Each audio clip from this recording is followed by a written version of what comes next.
them. Well, good afternoon, everyone. How are you guys doing today? Oh, come on. You guys are a big crowd. How are you guys doing today? Excellent. That's what I like to hear. Well, my name is Allison, and welcome to the Downtown Aquarium and our little show, Going Wild. Now, how many of you guys thought when you came to an aquarium, you were going to see only animals that live under the water? Anyone think that when they came here? A lot of you, right? Well, you are going to see over 500 different species of aquatic life inside the aquarium, but not only that, what we're here to show you is that everything on our planet relies on water. So we've brought some really cool animal guests with us today, and they're going to demonstrate with you. We're going to talk about their adaptations and how they survive in the environments in which they live. Now, the cool thing about our planet is that water, depending on where you are, water comes in various amounts. There's very little in the deserts, and there's vast amounts in the rainforests. So without further ado, where we're going to start today is in the rainforest. Did you guys know that only 6% of our Earth's surface is covered in rainforest? Only 6%. That's not very much. But over 50% of the Earth's animal and plant species are found in that very small area. That's a lot of animals, and that is due because all the rainfall that the rainforests receive. They can get up to 100 inches of rainfall per year. Here in Colorado, we get about 30 inches of rainfall, so that's quite a big difference. So first, we're going to bring out a guest from the rainforest, and we're going to welcome out Ricky, our blue and gold macaw. Now, you can see a few adaptations that Ricky has. Macaws are the largest species in the parrot family, and one of the first things you notice is that tail. Now, Ricky's going to demonstrate what they use that tail for. It's for balancing while they're climbing and looking for food in the rainforest. So she's using that tail along with her very specialized feet and her powerful beak in order to help her climb up and down that rope. It's pretty impressive. She's got 2 toes in the front and 2 in the back on her feet, and that's how they grip onto things so well. That was a very good job. But you know what, guys? That was way too easy for Ricky, so we're going to make it a little bit harder for her. We brought this little tiny rope here, and she is going to show you just how well she can climb. She's going to climb down that little tiny rope, and she's going to do the exact same thing, but with Ricky? Ricky, you're... she's cheating. Oh, Ricky. But very impressive though, right? That wasn't too bad. Well, you know what they do as well? As I said, they use that feet and their beak, and they use it to manipulate objects, and they are very intelligent animals as well. That was a very nice way to pull a fast one on us, Ricky. Now, we all know our rainforests are in trouble, right? A lot of the trees are being cut down, a lot of the animals are losing their habitat. But did you know there is a very simple thing we all can do to help the rainforest? There is a mineral in the soil found in the rainforest. It's called bauxite. They use that mineral to make aluminum. So it's like aluminum foil, aluminum cans, all of those things. But see what Ricky did right here? Just by recycling aluminum cans, you are helping to save the rainforest. Something that simple, and she does it again. Very good job, Ricky. Thank you so much for showing us an easy and simple way we can help save the rainforest. That's Ricky, our blue and gold macaw. Now we are going to leave the water-laden world of the rainforest, and we're going to travel to the savannas of Africa. And the savannas of Africa are much like the eastern plains here in Colorado, where the vegetation or the grasses, it all relies on the water. And as we know here in eastern Colorado, we don't get a lot of water, much like the savannas of Africa. But the next animal coming out is very cool because they have adapted to life with little water. And also, this animal is one of the most feared animals. A lot of people don't like this kind of animals. Anybody have an idea what I'm talking about? What do you think? Shout it out. Someone said mother-in-law. Who was that? Yeah? It was, oh, now, not a mother-in-law, but a snake. That's right, snakes. There's a lot of misconceptions about snakes. So we're going to bring out Rocky in order to help get rid of some of these misconceptions. This is Rocky, our ball python. They're found in the savannas of Africa. The cool thing about snakes, they get most of the water they need to survive from the foods that they eat, which is a lot of rodents and small birds.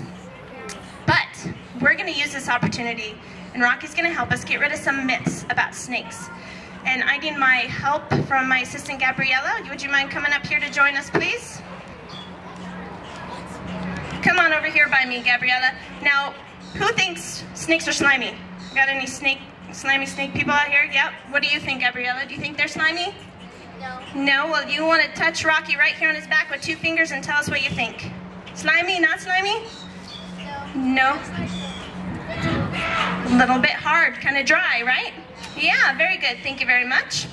Give you a squirt of this. Now, that's right. Snakes are not slimy. And the other thing that people think of when they think of snakes is poisonous, right? People think snakes are poisonous. Do you think Rocky's poisonous? No? I'm asking you, Gabriella. What do you think? You're up here with them, not them. Do you think he's poisonous? No. No, and because why would we be touching him if he was poisonous, right? Right. Well, you know that it's either venomous or non-venomous. There's no such thing as a poisonous snake. So in order to get poison, you have to eat it, and you weren't planning on eating Rocky, were you? No, good, because we kind of like him. We'd like to keep him around. So thank you so much, Gabriella, for all of your help. Let's give her a big round of applause. Very brave. And thank you, Rocky. And we are going to stay in the savannas of Africa because there's a lot of beautiful animals there. And we're going to introduce you to a beautiful exotic cat. Now, these cats are found in the savannas, but usually near water. And the reason they are found near water is because of the animals that live there with them. They're prey animals. So when she comes out, take a look at all of her cool things about her body and see what you think she has on her to help her to survive in the savannas of Africa. This is Nima, our African serval. And you can see some cool things about her body, that help her to survive in these areas where there's tall grasses and running water.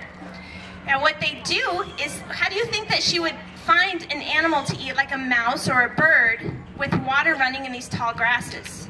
She's got these big ears, right? You notice those ears? And these servals can hunt something and catch prey without even seeing them. That's how good their ears are. And you see those very long legs too. Those aren't just for walking. These servals are able to jump 10 to 15 feet straight up in the air.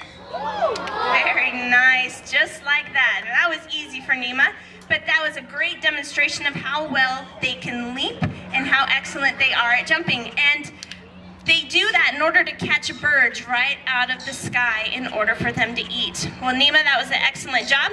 Thank you very much. Let's hear from Nima, our African serval. That was very good. So we're going to come back here to Colorado because you probably all know we have a lot of amazing wildlife right here in our own backyard. And we're going to introduce you to one of them right now. So if I could get Ashley, where's Ashley? I need you to come up here, sweetie. Because you are my next helper, and you are going to get an excellent view. This is pretty much the last thing a mouse would see. All right? And you guys will get that in a second. I'm going to sit right here. And I would like everyone to direct their attention up here to your left, and please welcome Roja, our red-tailed hawk. Whoa. Now, red-tailed hawks are found here in Colorado, and they get the name from the beautiful russet red tail that you'll be able to see as she comes down here. You can see she also brought her entourage with her. She doesn't go anywhere without them. Those are birds that are nesting here around the aquarium, and what they are doing is they are protecting their nests because they think that Roja is a threat to them.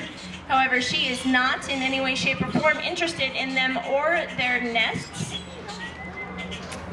but they have to protest anyway. So as I said, red-tailed hawks are found here in Colorado. You'll see them perching a lot along the roadways, high up in trees or on poles, and also soaring high up in the sky. What they're doing up there is looking for something to eat. Now, Roja is a special story. She is a rehabilitated bird of prey. She was found injured many years ago and was taken to the Rocky Mountain Raptor Center in Fort Collins, where she was rehabilitated. She had significant injuries to the right side of her body, and you'll see when she comes down here, she's actually missing her right eye. Now, that's one of the reasons Roja needs to take a little extra time to get her bearings, and her friends don't help her at all. Carla's trying. But even though she only has one eye, she is able to fly, and we do fly her